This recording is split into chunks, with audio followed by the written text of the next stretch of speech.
का महाभारत, जिसकी जितनी तादाद उसका उतना ख्याल। टिकट में जाति, प्रचार में जाति। राजनीतिक दल बना रहे हैं जाल, किसे मिलेगा फायदा और किसका होगा नुकसान।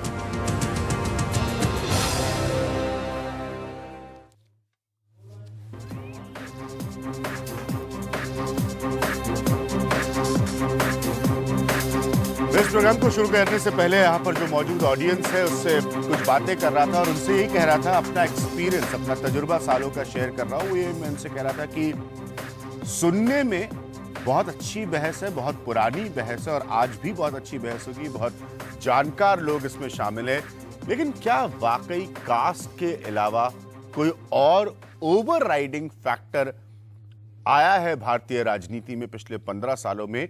ये अपने आप में एक बहुत बड़ी बहस का मुद्दा है।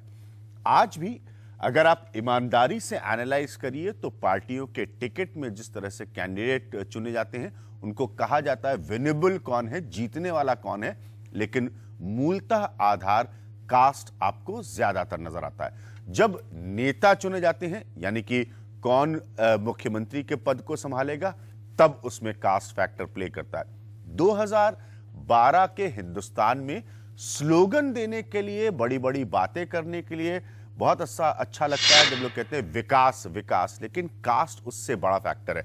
हम ये सवाल आज उठा रहे हैं, क्या यूपी चुनाव में जाति सबसे बड़ा फैक्टर है? बल्कि मैं सवाल को ऐसे कह सकता हूं कि क्या यूपी के चुनाव में जाति आज भी सबसे बड़ा फैक्टर है? मैं आज के अपने पैनल से आपको मिलवाना चाहूंगा। ये सब वो लोग हैं जो बहुत अच्छी तरह से समझते हैं वहां की राजनीति को। प्रोफेसर आनंद कुमार साहब हैं, चेयरपर्सन है department of sociology, Jawaharlal Nehru university के। बहुत सालों से यूपी की पॉलिटिक्स को, छात्र राजनीति के दौर से 2012 तक की बहुत करीब से देखते आए। शरद प्रधान है, एक जर्नलिस्ट जिनको आप सब लोग पहचानते हैं, एनालाइज करते आए हैं तमाम इलेक्शंस को उत्तर प्रदेश के। अशोक प्रधान साहब मौजूद हैं। अशोक प्रधान साहब भारतीय जनता पार्टी के लीडर हैं। मेरे साथ यहाँ पर मोहम्मद अदीब साहब मौजूद हैं जो राज्यसभा के सांसद हैं, और इनसे हम बात करेंगे कि जो मुस्लिम फैक्टर है इसमें भी कास्ट का एंगल कहां से आता है। यूसुफ अंसारी साहब मौजूद हैं जो कि पीस पार्टी उत्तर प्रदेश में जो बनी है उसको रिप्रेजेंट करते हैं। कुल मिलाकर ये सब वो लोग हैं जो समझते हैं इन नुआंसेस को, इन कास्ट की बारीकियों को। आप सबसे चर्चा शुरू करने से पहले सबसे पहले वो रिपोर्ट जो इस कड़वी सच्चाई को सामने रखती है कि आप विकास की नारेबाजी कर सकते हैं, लेकिन जाति के आधार को नेता छोड़ने के लिए तैयार नहीं। यूपी की सियासत में जातियों का बोलबाला है। राजनीतिक दल भले खुलकर ना कहें, लेकिन उन्हें पता है कि उनकी जीत उम्मीदवार से ज्यादा उसकी जाति तय करती है। 2007 में मायावती ने दलित ब्राह्मण गठजोड़ की वजह से इतनी बड़ी जीत हासिल की। इस चुनाव में भी विकास का मुद्दा बहुत ज्यादा नहीं दिख रहा है।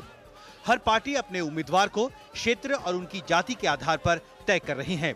अगर नजर डालें तो यूपी में 31% ओबीसी, 18% दलित, 18.5% मुस्लिम, 9.2% ब्राह्मण, 8% यादव और 7.2% ठाकुर मतदाता हैं। इनमें से किसका वोट किस खेमे में जाएगा, इसके लिए रस्साकशी जारी है। कांग्रेस अल्पसंख्यकों के लिए 4.5% आरक्षण का ऐलान करती है, तो समाजवादी पार्टी मुस्लिमों के लिए 18% आरक्षण की मांग करती है। बीजेपी को बाबू सिंह कुशवाहा में भ्रष्टाचार नहीं वोट दिखते हैं, फजीहत होने पर दिखावे के लिए निकाल देती है। लेकिन कुशवाहा बीजेपी के लिए वोट मांगना नहीं छोड़ते। समाजवादी पार्टी और बहुजन समाज पार्टी का भी अपना गणित है।